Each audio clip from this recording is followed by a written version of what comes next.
Okey, dalam video kali ini saya akan tunjukkan kepada anda bagaimana kaedah orang menjalankan jualan di Instagram. Bagi mereka yang tidak pernah mengkaji bagaimana sistem jualan di Instagram, so sila perhati video ini dengan baik.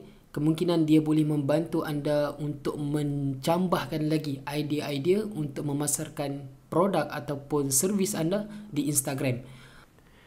Okey, ini adalah paparan dalam Instagram di mana saya buka Instagram ini di dalam komputer saya.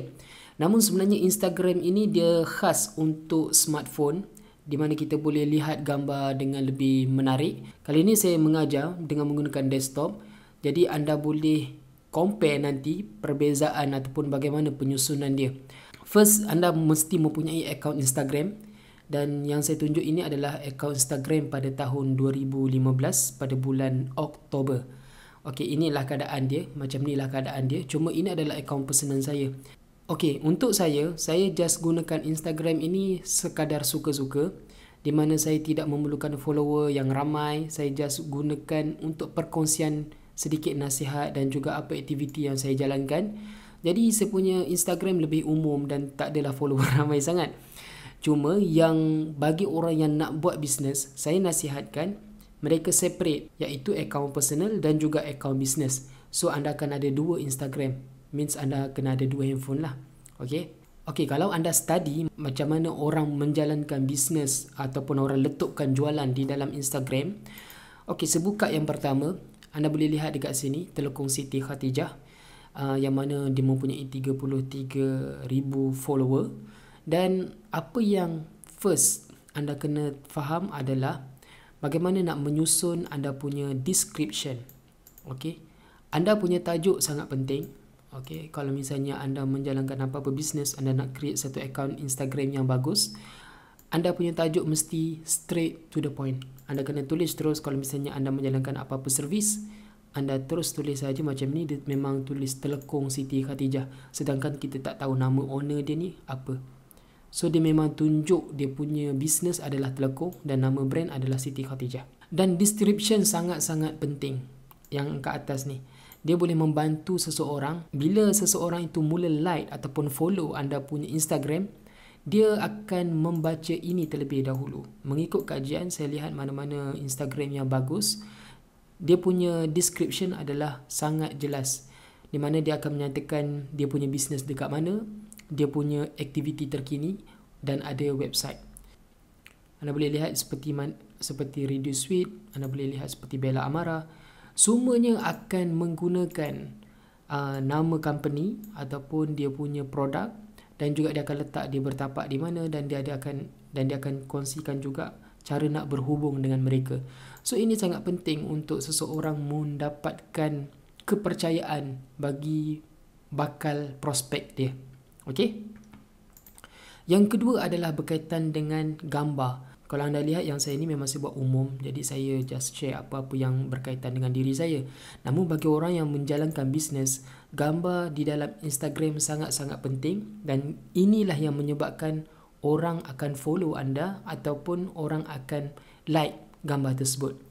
Ini kerana Instagram memang dihasilkan ataupun memang dicipta untuk peminat gambar pada asalnya sebelum dia dijadikan sedikit komersial. Seperti sekarang saya lihat dia dah ada ads. Okey, so yang ads tu nanti kita akan cerita dalam DVD 3. Untuk video ini saya akan cerita macam mana orang menjalankan bisnes dalam Instagram. So kalau anda lihat gambar dia memang gambar bisnes, gambar iklan. Yang bagus dalam Instagram ni dia tidak limitkan iklan ataupun tidak ada batasan untuk kita nak maklumkan secara detail dekat kita punya produk. Okey, kalau anda lihat dekat sini dia tulis ada harga, ada semua diterangkan dengan jelas. Berbeza dengan Facebook Ads. Di mana Facebook Ads kalau anda perhatikan, kalau anda ingat, dia akan limit. Dia cakap okey perkataan banyak ni berapa persen sahaja, gambar berapa persen. Jadi kalau misalnya kita lihat pada gambar tersebut, kita kadang-kadang orang terlepas pandang apa informasi ataupun apa promosi yang dibuat. Jadi dalam Instagram kita lebih banyak pilihan. Kita boleh letakkan iklan, kita boleh letakkan gambar, produk, perkataan, promosi yang besar dan sebagainya. Apa yang penting bila anda lihat dekat mana-mana gambar dalam Instagram, Sama juga, description juga sangat penting. Dekat mana orang tu nak berhubung, dengan siapa dia nak berhubung. Dan kalau ada website, sangat membantulah. Just klik website dan orang akan pergi kepada website. Itu kekuatan satu-satu bisnes bila dia ada website.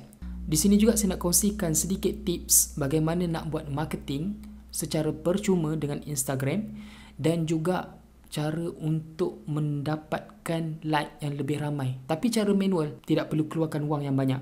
Okey, antara cara yang saya perhatikan yang boleh anda cuba, pertama adalah anda perlu sentiasa like dan komen gambar-gambar orang.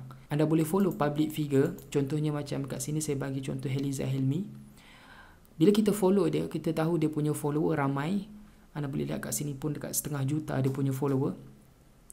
So daripada follower ini, bila dia post satu-satu gambar, contoh kalau kita lihat dia post gambar ni, akan ada orang yang akan komen. So daripada komen inilah kita akan like, dan kita juga akan meninggalkan komen. Dan komen itu semestinya perlu komen yang positif, ataupun kita bersembang dengan siapa-siapa yang dekat sini untuk menarik orang yang scroll, yang tidak komen, untuk mengenal kita. So tinggalkan komen itu sangat bagus kiranya kita nak generate kita punya network. Selain daripada tu, yang penting adalah hashtag. Siapa-siapa saja yang hashtag atas satu nama, maka gambar tersebut ataupun hashtag tersebut akan dikumpulkan dalam satu platform. Contohnya kalau anda lihat pada Mood Republic, bila saya klik kepada satu-satu gambar, dia ada hashtag. Okey. Bila saya klik pada Mr. Rover ini, maka semua hashtag yang datang daripada Mr. Rovers, ada 60 orang post gambar tersebut, dan anda boleh lihat daripada pelbagai jenis orang yang menggunakan hashtag ini.